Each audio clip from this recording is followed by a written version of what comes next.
uma nova forma de pensar e construir o mundo. E nesse momento nós vamos ter assim um painel com convidadas assim super especiais e que nos contarão sobre quais as decisões que elas tomaram que tiveram o poder de mudar o rumo de suas vidas.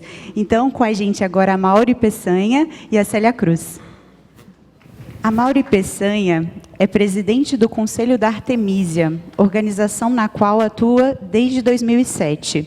É formada em Administração de Empresas pela Universidade de São Paulo, foi aluna bolsista da Universidade de Harvard em 2004, onde cursou os estudos de desenvolvimento econômico e social antes de atuar na Artemisia. Trabalhou no Centro de Competências para Empreendedores Sociais da Ashoka, possui uma coluna semanal no Jornal do Estado de São Paulo, na qual escreve sobre negócios de impacto socioambiental. E nós temos Célia Cruz, que é diretora executiva do Instituto de Cidadania Empresarial desde 2012, é formada em Economia pela Universidade de São Paulo, mestrado pela Escola de Administração de Empresas de São Paulo, da Fundação Getúlio Vargas, com intercâmbios na França e Canadá. Entre 2002 e 2011, teve várias funções na Ashoka, Brasil, Canadá e Global. Antes disso, trabalhou no Instituto para o Desenvolvimento do Investimento Social, apoiando fundações comunitárias, e leciona cursos de captação de recursos, empreendedorismo social, investimentos e negócios de impacto. Então, a gente vai fazer agora um bate-papo com as meninas e bora lá. Eu vou começar com a Célia. Célia, nós sabemos que você tem uma vasta trajetória no que se refere ao apoio de empreendedores sociais e no campo das organizações da sociedade civil. É uma presença central no Brasil, na construção do qual chamamos de ecossistemas das novas economias. Você fez e faz história. Você pode compartilhar com a gente o que te moveu na realização de suas escolhas pessoais e profissionais? Bom dia a todas e todos e todes. É um privilégio estar aqui, um convite especial. Eu acho que, primeiro, eu queria fazer alguns comentários antes de entrar aqui já direto, né? Que eu acho que, primeiro, eu e a Mauri, a gente estava assim, querendo conhecer um pouco quem está na sala. Então, eu queria, antes de conectar vocês com essa minha fala, entender assim, quem aqui trabalha em ONG? Levanta a mão. Quem aqui é empresário? Quem aqui é consultor? Quem aqui é advogado? Gestão pública? Quem aqui investe, é investidor? Quem é empreendedor? Acho que eu falei... Ótimo, perfeito. Acho que deu para a gente ter uma fotografia de vocês.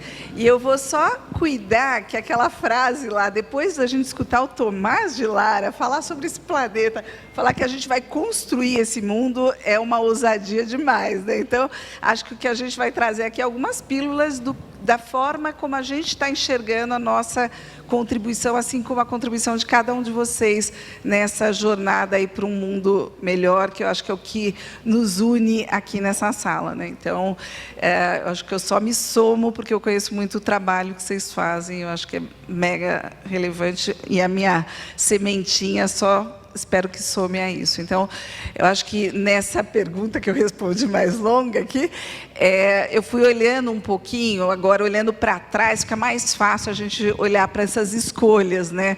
Que eu falo que hoje eu falo que eu sou uma ex-economista, né? Porque tem muito que eu abandonei desse caminho e fui olhando para outras inovações sociais que estavam acontecendo e que eu podia me dedicar, enxergava. Então, acho que o primeiro espaço foi, eu trabalhava com captação de recursos para ONGs, e aí, né, tanto na GV quanto dando aula para várias ONGs, eu falo das ONGs da Paulista até as ONGs de todas as periferias, eu amava trabalhar com esse recorte dentro do mundo do terceiro setor.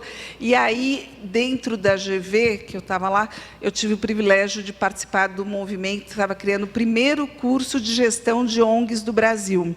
Isso é 95. Então, apesar da gente ter ONGs há mais de 500 anos nesse país, gestão profissionalizada, capacitação de pessoas para trabalhar nesse terceiro setor é recente.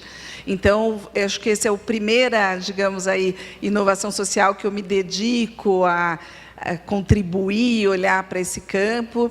Daí eu fui trabalhar com o campo de fundações comunitárias, que é a gente olhar para as cidades e pensar como é que eu posso unir vários tipos de doações, mas para uma visão comum numa cidade, e aí a gente captar recursos para essa cidade, dentro de um planejamento comum para essa cidade. E eu falo que na minha vida tem sempre voluntariado e estudo.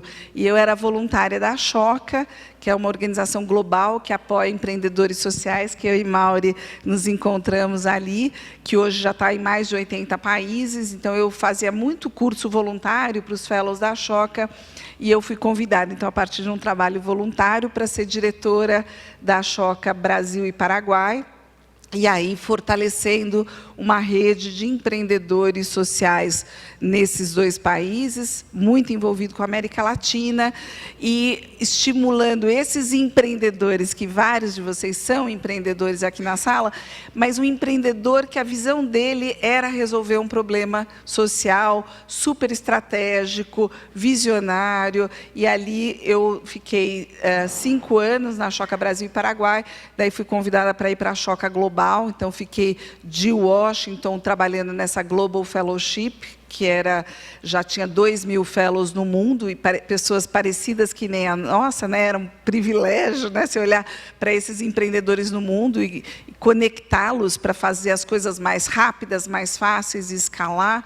Então, fui depois para a Choca Canadá, trabalhei no Canadá, e aí com outras temáticas. Qualquer país tem problema social e ambiental. No Canadá, muito tema indígena, migração, educação, saúde, e foi bacana, de novo, né, conectando esse olhar também global desses problemas e conectando uma fellow de um empreendedor social que trabalha com energia solar, com um empreendedor social lá do Canadá, com aqui do Rio Grande do Sul, para eles trocarem metodologias e escalarem. E, por fim, eu acho que... Por fim, né? Não, porque ainda tenho muitos anos. Minha família tudo vive 100 anos, tá? Então, eu falo que ainda vou longe, né? Mas eu acho que daí, lá no Canadá, vendo esses empreendedores também maravilhosos, fazendo coisas maravilhosas, etc., mas sempre aquele desafio da captação de recursos. Então, até num país com muito investimento, etc., chegava lá setembro e ainda estava captando recursos, e daí começavam as festas de final de ano para pagar os salários e não sei o quê. E daí eu falava, puxa, não dá, né? Esse capital de governo, filantropia, mesmo investimento social privado das grandes empresas, ele está num limite, mas os problemas sociais são tão maiores que a gente precisa de muito mais capital.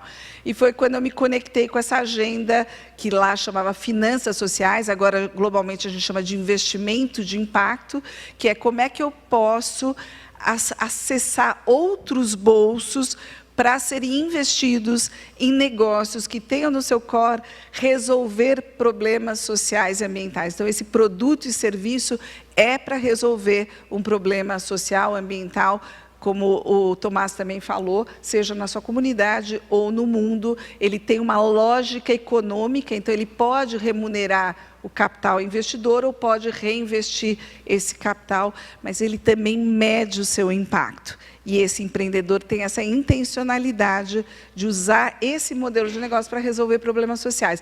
Então, eu comecei a perceber que eu podia acessar outros bolsos de investidores, de famílias de alta renda, e hoje eu digo, de qualquer um de nós nessa sala, podemos mover uma parte das nossas poupanças para esse mundo real, para esse mundo de negócios que estão resolvendo problemas sociais.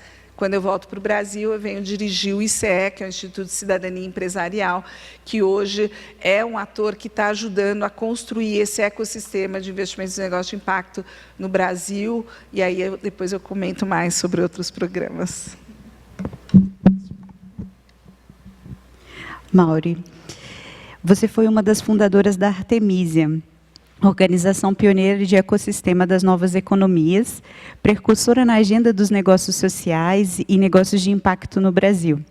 Quais foram as escolhas feitas em sua vida e trajetória profissional que a colocaram nessa jornada? E quais as referências e lembranças que você carrega que molda o que você realiza hoje?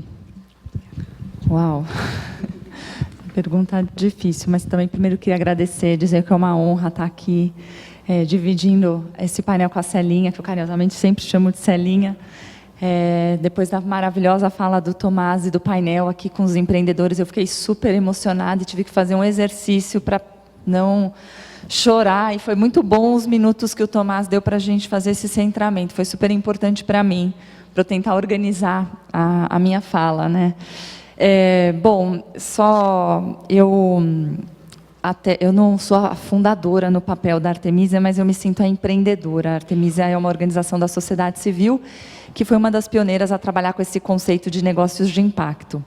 Mas, para falar um pouco das minhas escolhas, e eu tentei pensar na minha trajetória, eu falei, estava conversando com meu marido, eu falei, eu não sei, eu sinto que eu não escolhi, eu fui indo. E eu fiz administração de empresas porque eu queria abrir uma escola, e meu pai falou assim, eu tinha milhares de dúvidas do que eu ia cursar, e eram 30 opções, eu fiz teste vocacional, e eu tinha assim, de oceanografia, medicina, a jornalismo. E aí eu li um artigo uma vez sobre uma escola na Índia de pedagogia democrática, libertária, eu falei, nossa, adoraria fundar uma escola assim. Meu pai falou, filha, então faz administração de empresas, vai te ajudar. E eu, ok, segui. E entrando na faculdade, eu não me identifiquei muito com o ambiente, acho que foi isso, eu não sabia direito o que eu queria, mas eu sabia o que eu não queria, até que uma professora, a Rosa Maria Fischer, que é uma pessoa do terceiro setor bastante conhecida, apresentou esse conceito do terceiro setor, que eu nunca tinha ouvido falar, isso foi no ano 2000.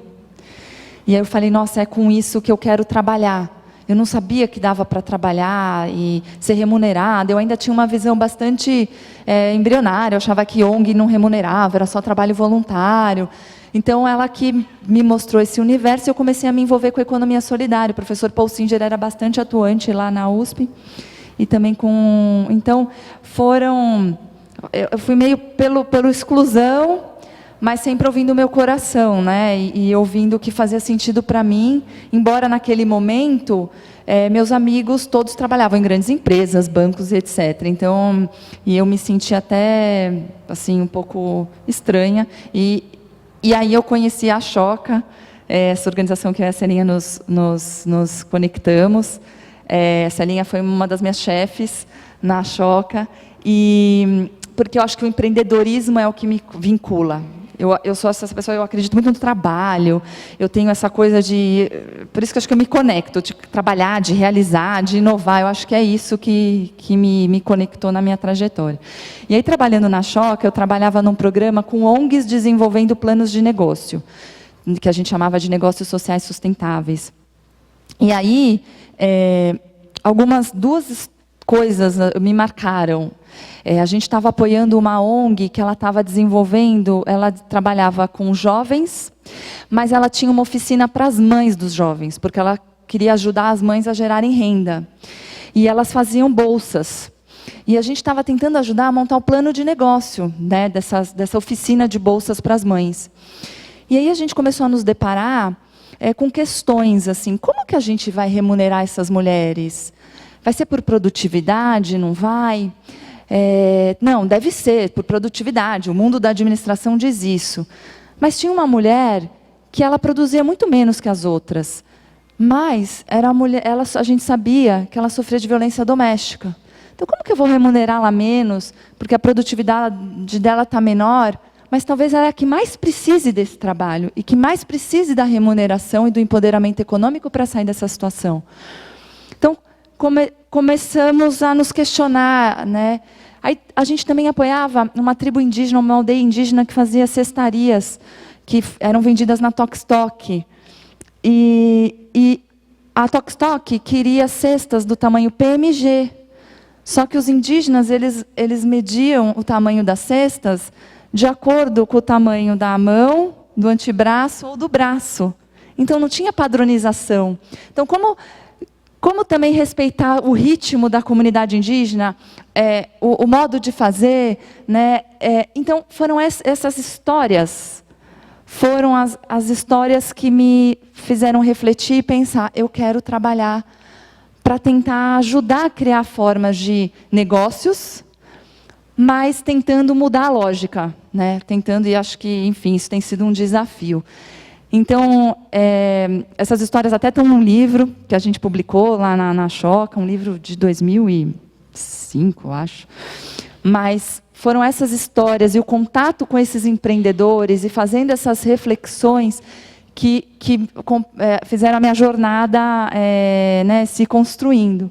E aí a última história, que tem aí muito a ver também com o que eu faço na Artemisia, e a Artemisia, como que ela foi, eu fui para os Estados Unidos, ganhei uma bolsa, tal. Eu fui estudar lá, e lá eu, numa aula de direitos humanos, com um grande professor de direitos humanos, se discutiu que uma das melhores estratégias para a gente combater as questões de direitos humanos na China era via modelos econômicos, e que a economia poderia estar a serviço do combate aos direitos humanos e tal.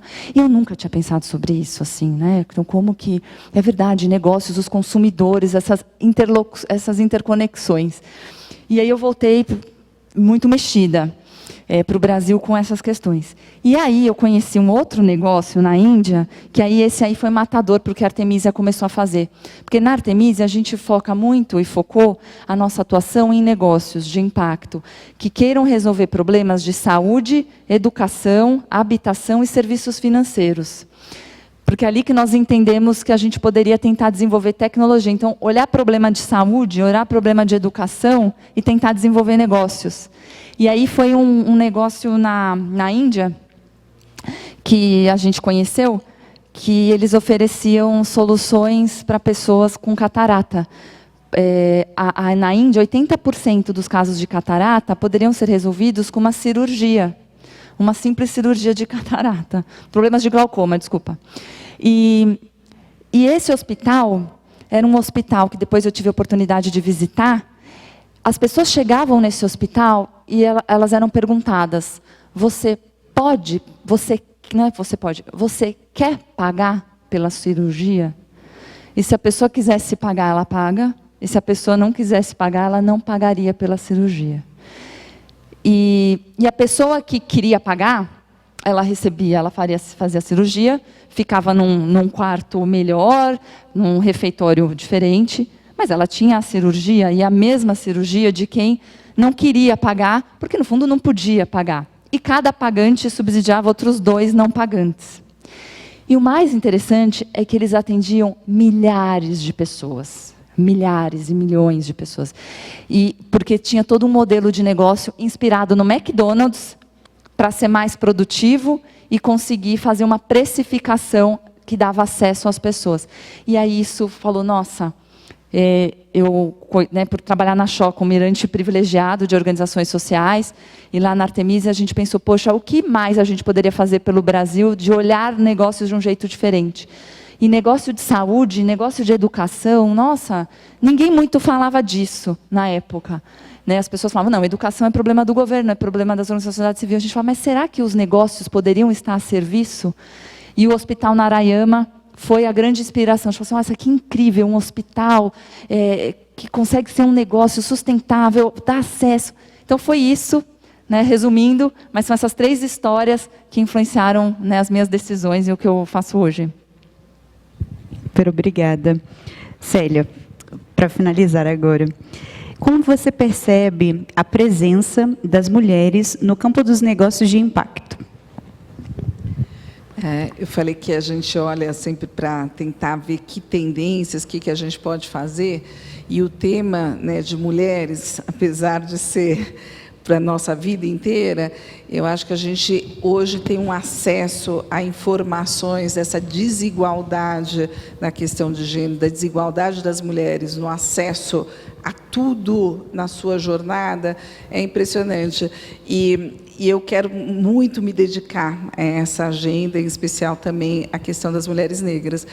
E eu ouvi uma vez o Jimmy Carter, imagina, ele já devia estar com 95 anos, e ele falou, eu vou dedicar os meus próximos anos de vida à questão da desigualdade das mulheres, porque isso no mundo todo, quando a Mauri falou da Índia, você vai para a China, que você pode ter um filho só, então, que filho que você vai abortar é a mulher, na Índia, na questão de suporte à família.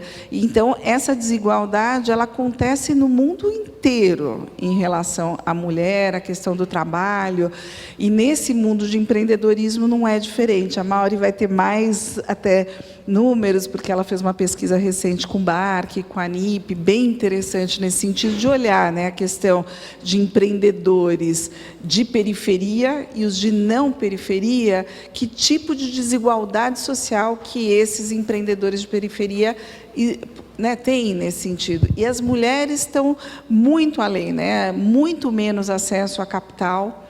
Eu lembro, conversando com o Itaú, e era um financiamento também do BID, e eles falavam, as mulheres pegam empréstimos de 2, depois 5, elas nunca ultrapassavam, em especial mulheres de periferia, R$20 mil, porque elas têm medo do risco, elas não têm esse suporte, esse network, elas não podem, às vezes, ganhar mais que seu marido. Então, tem toda uma questão de limitação cultural nossa, às vezes, de não apoiar essas mulheres com mais recursos, às vezes dos bancos, às vezes é de um setor como um todo. E, no caso dessa pesquisa, me surpreendeu muito, né, que homens brancos ou pessoas de não periferia acessavam, acho que 37 vezes mais capital do que pessoas de periferia ou mulheres de periferia. E o que mais ainda me espanta é que mulheres de periferia empreendendo e mulheres negras de periferia, vamos supor, eu peguei a cola aqui, mas a Mauri é mais forte nesse número, mas eu acho que são 70% dessas empreendedoras da pesquisa do BARC, da Artemisia e da ANIP, eles eram mulheres na periferia. E 87% delas eram mulheres negras. E quando você vai para mulheres empreendedoras na periferia, elas não podem errar. Então, em geral, elas não são deficitárias, enquanto que o empreendedor fora da periferia, ele arrisca mais, ele tem mais acesso a capital. E se ele quebrar, ele quebrou, mas ele vai ter o seu suporte, às vezes, familiar, para sair, para empreender de novo. Tal. Uma mulher de periferia não pode errar. Então, ela não vai ter déficit. Então, se você investir numa empreendedora de periferia, você terá o seu recurso pago, né? Então, já Muhammad Yunus, né, experimentou esse modelo. Então, eu acho que a gente olhar para a questão de empreendedoras mulheres e que esse dinheiro das mulheres empreendedoras fica na comunidade. Elas reinvestem não só nas suas famílias, mas todo esse tecido social de comunidades mais vulneráveis ou vulnerabilizadas, né, são comunidades em que essas mulheres são pilares e contribuem fortemente. Então, eu realmente quero me dedicar cada vez mais ao tema de nós mulheres, e aí eu estou falando de mulheres lésbicas, mulheres indígenas, mulheres quilombolas, mulheres que estão empreendendo, porque eu acho que é um jeito da gente conseguir sair desse lugar de pobreza, e não só empreender por necessidade, empreender porque elas realmente são empreendedoras e querem se formar e se capacitar para que elas possam atingir o seu potencial na sociedade. Obrigada. Mauri, como os investimentos e negócios de impacto podem ajudar a construir uma nova economia e reduzir as desigualdades? Bom, a gente... acho que a parte dos negócios, né, e até explicando um pouquinho do que a gente tem feito na Artemisa e outros parceiros, enfim, todo esse ecossistema, é olhar a pobreza de uma forma multidimensional. Não é só uma questão de renda, é uma questão de poder de escolha, de acesso. E aí a gente começou com a tese, e acho que isso o ecossistema de negócios de impacto também abraçou, de identificar os problemas dessas áreas: saúde, educação, habitação, serviços financeiros, e entre outros, né, as questões ambientais também, e como que a gente poderia desenvolver soluções escaláveis e negócios, e usar a tecnologia para que esses negócios pudessem atender muitas pessoas e também serem parceiros dos governos para melhorar as políticas públicas e ajudar a complementar as políticas públicas e tudo mais. Então, de lá para cá, a gente já apoiou mais de 600 negócios, né, em diversos setores. E a gente entende, né, entendia que era muito importante que esses negócios precisavam de investidores que também olhavam as métricas de impacto, assim como as outras métricas de retorno financeiro, os riscos e etc. E aí se começou um movimento, e aí a Célia, acho que ela é a expert para falar disso, de criar mecanismos financeiros, fundos de venture capital, agora hoje em dia, né, temos outros produtos financeiros, como ela disse, hoje a gente consegue com R$100 investir numa empresa que olha para os pilares, né, sociais, ambientais, de governança. Então, a gente começou no Brasil em 2009, foi o primeiro fundo, que é a Vox Capital, a olhar para esses negócios, que a Artemisa, a gente tinha essa visão, né? A gente vai achar os empreendedores, tentar ajudá-los a concretizar os negócios e tem que passar para fundos e investidores que vão olhar e vão manter, né, essas premissas e vão valorizar as premissas de impacto socioambiental, assim como as outras questões. Então, inserir os empreendedores num ecossistema que está olhando para as mesmas métricas, isso é uma forma de continuar reforçando, né, essa tese, porque o nosso sonho sempre foi que a gente reinventasse e ressignificasse esses padrões, né, do que é sucesso, do que é ser bem-sucedido num negócio, o que é essa imagem do empresário.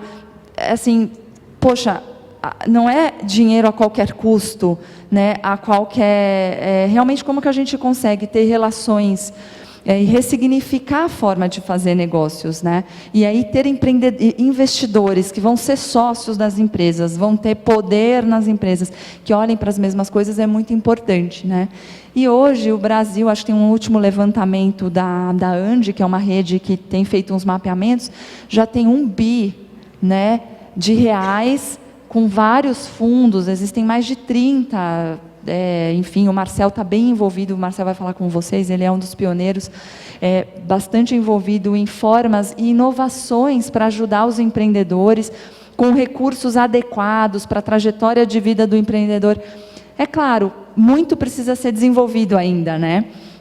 A gente ainda não é um ecossistema assim, pungente de capital, mas é um ecossistema que está avançando muito, né? Isso é importante. Essa semana eu estava no BNDES, falando que eles têm um programa para negócios de impacto, de aceleração de negócios de impacto. Estão fazendo uma chamada para fundos que vão investir e criar estruturas blended de investimento. Então, acho que a gente também, acho que é importante a gente perceber que as pessoas são multidimensionais também, né? O Yunus falava isso. Não é só o lucro. Ou o investidor, às vezes as pessoas falavam, não, o investidor só vai querer retorno. Não, as pessoas são multidimensionais, elas também querem causar impacto positivo. E os investidores também, assim como tem os empreendedores que querem ganhar dinheiro e mudar o mundo, tem investidores também. Mas se a Celinha quiser complementar, fica à vontade, porque ela... Eu acho que o Marcel vai ser uma boa pessoa, mas eu só queria falar que no site do ICE na semana que vem, a gente está lançando uma vitrine com todos os produtos de investimento de impacto que hoje estão disponíveis no Brasil. Então, como ela falou, a partir de 50, 500 reais, você já pode fazer investimento de impacto. Nos crowd loans, que é empréstimo, crowd equity, você virar sócio, e volumes maiores também, como o fundo da Vox, daí a partir de R$1 milhão. Então, hoje, existe produtos para qualquer pessoa mover o seu capital alinhado ao seu propósito. Então, é um lançamento que a gente vai fazer semana que vem. Então, todo mundo pode entrar lá no site do ICE e ver essa... Não chama vitrine de produtos, mas cresceu muito esse número que a Mauri falou. Ela falou em 1 bi, a gente chegou a 11,7 bilhões. É pouco, mas o número que ela estava de 2017, então virou 10 vezes mais em 3 anos. E no mundo, pela primeira vez, bateu 1 tri, que também cresceu muito. Isso é nada comparado com os 44 tri que estão em ESG e os 140 tri que estão em capital tradicional, só visando lucro. Então, eu acho que a gente está vendo esse movimento alinhado com os mesmos valores que nós na sala, né? Então, mas quanto mais a gente mover capital para esse tipo de instrumento, mais negócios podem vir. É sistêmico, como a Mauri falou. A gente está olhando empreendedores que olham para todos os problemas de uma forma mais sistêmica, o investimento de uma forma mais sistêmica, e cada um pode contribuir de alguma forma nesse ecossistema. Nossa, eu estou aqui honrada. Eu tive a oportunidade de trabalhar 2 anos numa comunidade, e na ONG Afago, que é na comunidade da Pedreira, Zona Sul de São Paulo. E, cara, escutar isso daqui é uma riqueza muito grande, assim. Eu quero agradecer muito vocês. Eu tenho certeza que vocês inspiraram muitas pessoas aqui nesse fórum hoje. E, realmente, muito obrigada.